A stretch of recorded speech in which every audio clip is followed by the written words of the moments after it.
You guys requested it. We're diving deep into a topic close to all our hearts today: fundamental rights, right here in the Indian Constitution. Now, I know what you're thinking. It's going to be a bit dry, but trust me on this one. As we get into it, you'll see just how relevant and honestly kind of fascinating these rights are. We're going through excerpts from two rights in the Indian Constitution, and by the end of this, you'll be clear on what they mean, how they impact you, and why they matter, especially now.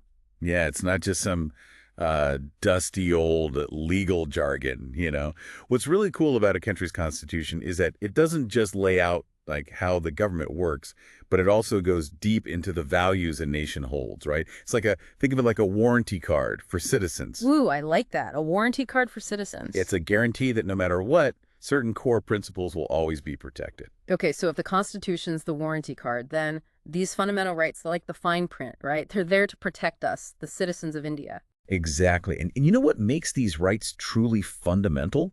It's that they're designed to protect individuals from the government itself overstepping. It's not about, settling arguments between people. It's about making sure the state doesn't overreach and infringe upon your core liberties. So it's about setting boundaries, making sure everyone plays by the rules, especially the government, right? And speaking of those rules in action, our sources actually dive into specific examples. One that stuck with me was the story about Swadesh Kumar. He's at a tea stall with his friend. Pretty everyday situation, right? Right. But here's the thing. Swadesh, he gets a nice mug for his tea, but his friend, simply because of his caste, he gets a plain earthen cup. It makes you stop and think, right? Like, would that fly today? Yeah. Yeah, it's a stark reminder of why Article 16, which is all about prohibiting that kind of discrimination, is so crucial. We often think about equality as everyone getting the same thing, but the Constitution goes beyond that. It wants a level playing field, especially when it comes to, accessing public spaces and opportunities. Article 16 basically says your religion, your race, your caste, your sex, even where you were born, it shouldn't dictate your access to opportunities. Right, and we're not just talking about tea stalls here. Absolutely not. This applies everywhere. Parks, shops, even wells and bathing ghats. These examples, they might seem small, but they show just how ingrained these inequalities once were, and that's why having these protections is so important. It's about recognizing that sometimes, to achieve true equality, you need specific measures that help uplift those who haven't historically had the same opportunities, right? Which brings us to a topic that always seems to get people talking: reservations. Yeah, it's definitely complex, but the Constitution addresses it directly with Article 16.4. Right. It clarifies that reserving spots for historically disadvantaged communities, that doesn't go against the right to equality. Yeah. It's actually seen as a way to level the playing field so everyone has a fair shot. So it's not about giving preferential treatment. It's about acknowledging that sometimes you need to give certain groups a bit of a boost to even things out. And, our sources mention a pretty powerful court case that shows just how much of an impact these rights can have. Yeah. It involved construction workers during the '82 Asian Games.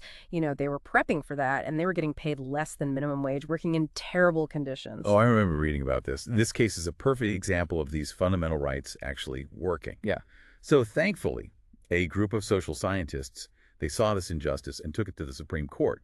They argued that these conditions are basically forced labor, a direct violation of the right against exploitation. Yep. And the court agreed. They sided with the workers, proving that these rights have real teeth. Wow, what a win. But it also makes you wonder, would the outcome have been the same if those workers weren't from a marginalized community? What if it had been, say, engineers facing those conditions? Makes you think about access to justice, right? Does everyone truly have the same ability to exercise those rights? That's a really good point, and it highlights how layered these issues really are. It begs the question, were their rights more likely to be violated in the first place because of their socioeconomic background? Definitely something to consider. For sure. And speaking of rights being violated, this leads us to another big one in the Indian Constitution: the right to freedom. Seems like you can't have true equality without freedom, and vice versa. You're absolutely right. They go hand in hand. But here's the thing. Freedom, just like most rights, has its limits. Our sources point out that it's about finding a balance. Okay, so it's not a free-for-all. There are boundaries. Exactly. Think of it like this. You're free to swing your fist until it hits someone else's nose, right? The Constitution recognizes that some restrictions are necessary. It's how we make sure everyone's rights are protected and that we can all, live together peacefully. Finding that sweet spot between individual liberty and the greater good. But what happens when that balance is disrupted? The story of Mashal Alum, which our sources highlight, it's a tough one. It shows what happens when that balance gets thrown off. Oh, that's a heartbreaking case. Yeah. It shows the very real human cost when these rights are ignored. Huh. This man, just 23 years old, arrested and deemed unfit to stand trial because of his mental state. He ends up in a mental hospital. Okay. And get this, doctors on 2 separate occasions said he was fit to stand trial. But it never happened. Wait, so they basically kept him locked up without a trial? Unfortunately, yes. He spent 54 years, his entire adult life, confined. It wasn't until the National Human Rights Commission stepped in that he was finally released at the age of 77. Oh my gosh, that is heartbreaking. This story really drives home just how important it is to have a system that protects individual rights, even when someone is accused of a crime, right? Absolutely. It just goes to show that sometimes a delay in justice is as good as denying justice altogether. It makes you think, what if he hadn't been forgotten by the system? What if his right to a fair and speedy trial, like it says in the Constitution, what if that had been honored? His life could have been drastically different. And that's where Article 21 comes into play. It's right there in the Indian Constitution, guaranteeing the right to life and personal liberty. It's there to make sure no one goes through what Mashal Alung did. But it goes beyond just, preventing wrongful imprisonment. Oh, so it's more than just staying out of jail. What else does Article 21 cover? It's about safeguarding your life in a much bigger sense. Our sources talk about how the Supreme Court has actually interpreted Article 21 to include the right to live with dignity, free from exploitation. They even connect it to the right to shelter and livelihood. Because, you can't really live freely with dignity if you don't have the means to support yourself. Wow, it's a much broader perspective than you might think at first. It's not just about physical freedom, it's about having those basic things you need for a meaningful life. But even with those protections, there are still situations where the government can put limits on freedom, right? Our sources mention this thing called preventative detention. Yeah, preventive detention is tricky. It lets authorities detain someone if they think that person is a threat to public order or national security, even if they haven't actually committed a crime. That sounds like it could be abused pretty easily. You're right, there's always that risk. And our sources, they get into that tension. Because while preventive detention might seem necessary sometimes, you can't deny the potential for misuse. It has to be carefully considered with strong safeguards in place, so it's not used against people unfairly. It's a tightrope walk, isn't it? Balancing security concerns with individual rights. Seems like finding that balance is a theme when it comes to these fundamental rights. Our sources mention that other freedoms, like speech and assembly, they have their limits too. Totally. Freedom of speech is a classic example. I mean, we all get that you can't just yell fire in a packed movie theater, right? There are lines you can't cross. We have to prevent panic, keep people safe. Right, that makes sense. But, and this is important, any limitations on those freedoms have to be reasonable, and they have to be justified.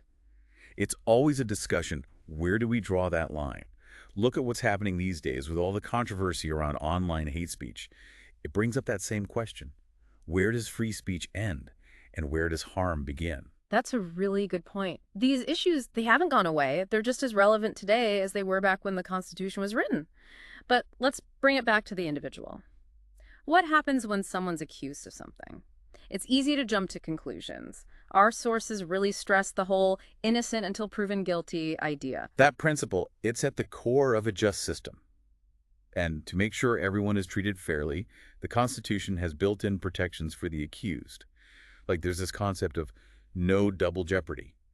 Basically, you can't be punished twice for the same crime. Makes sense to me. And importantly, laws can't be applied retroactively, meaning you can't get in trouble for something that wasn't illegal when you did it. Woo, that's a relief. It wouldn't be right to change the rules of the game in the middle of it, you know. Absolutely. And probably the most important safeguard is the one against self-incrimination.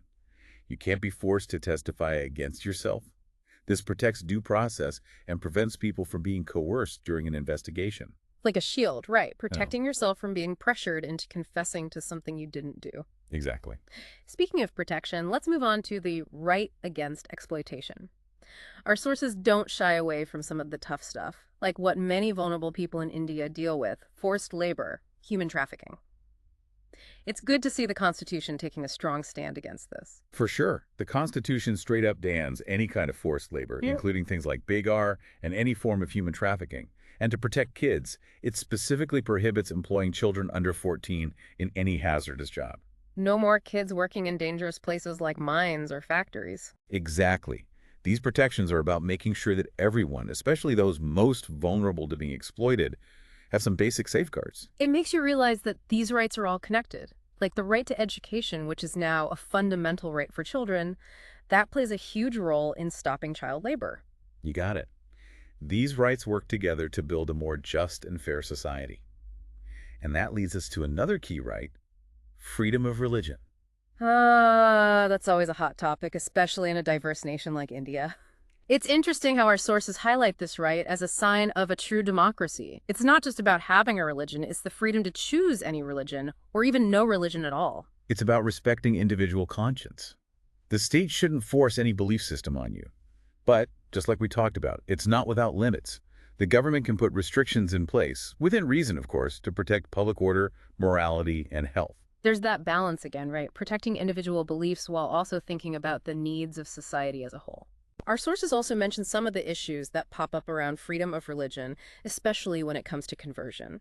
You have every right to share your beliefs, but it shouldn't involve any force or intimidation. Right. It's about striking that balance, allowing for a free exchange of ideas and beliefs, while also preventing harm or undue pressure. Freedom within reasonable limits seems to be a recurring idea.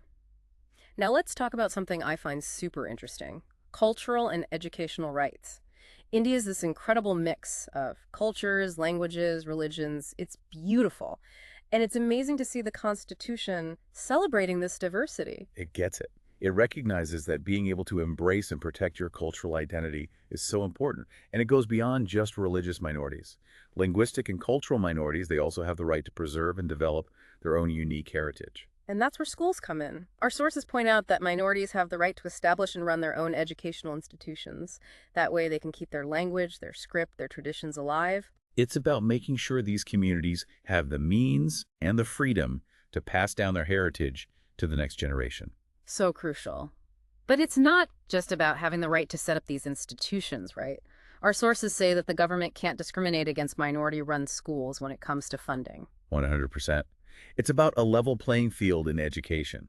These institutions need the resources to succeed. It always comes back to that idea of true equality of opportunity, doesn't it?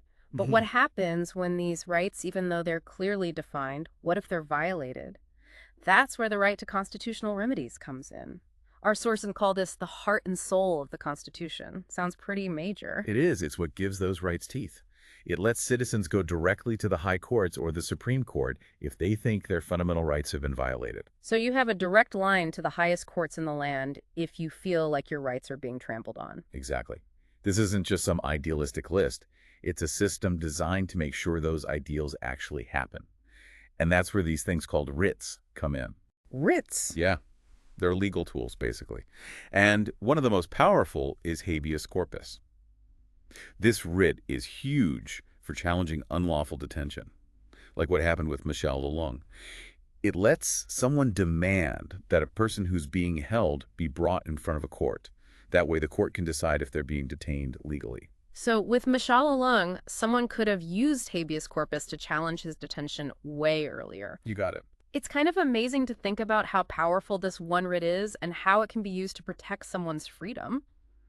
But it's not just about going to court, is it? Our sources talked about other groups that play a big role in upholding these rights. Absolutely. Organizations like the National Human Rights Commission, or NHRC for short, they're like watchdogs. They look into complaints about human rights violations. Now, they can't actually prosecute anyone, but their recommendations, they carry weight. They shine a light on what's wrong, pushing for accountability and real change. It reminds us that protecting fundamental rights is a group effort. Citizens and institutions, we're all in this together. But now let's switch gears for a second and talk about the directive principles of state policy. They're not legally enforceable, but they paint a picture of the kind of society India wants to be. Think of them as guiding principles, a moral compass. They cover a lot of ground, promoting village councils, getting rid of unfair land ownership systems, pushing for a uniform civil code, protecting the environment, all of that. Sounds ambitious. Our sources do say that even though they're not legally binding, they're not without influence. Governments over the years, they've taken steps to put these principles into action. So they've actually had an impact on policy decisions, even though they're not like set in stone legally. Totally. A great example is the right to education. or setting up Panchayati Raj institutions to give power back to local communities. Even the midday meal scheme, those all came from those directive principles. It's like they've inspired real action, bringing India closer to those social and economic goals. It's about laying the groundwork, even if it takes a while to see the results. But our sources did mention that there can be some, like, tension sometimes between fundamental rights and these directive principles. What happens when they clash? That's a question that's definitely sparked debate, even legal battles in India. A prime example is when they abolished the zamindari system. It was meant to create more social and economic justice by redistributing land, but people pushed back, saying it violated the right to property. So it's that classic thing, right? Individual rights versus the greater good. How did the Constitution handle something like that? It just shows how adaptable the Indian Constitution really is. At first, the right to property, it was considered a fundamental right. Hmm. But as time went on, it became clear that if you treat that right as absolute, it could actually get in the way of achieving those bigger social goals that benefit everyone. So you got to find that balance again, protecting individual property rights, but also going for social justice for everyone. Exactly. And that's where the Constitution's ability to change comes in. Through amendments and court decisions, they ended up taking the right to property off the list of fundamental rights. It's now considered a legal right under Article 300A. This change, it reflects how our understanding of rights evolves.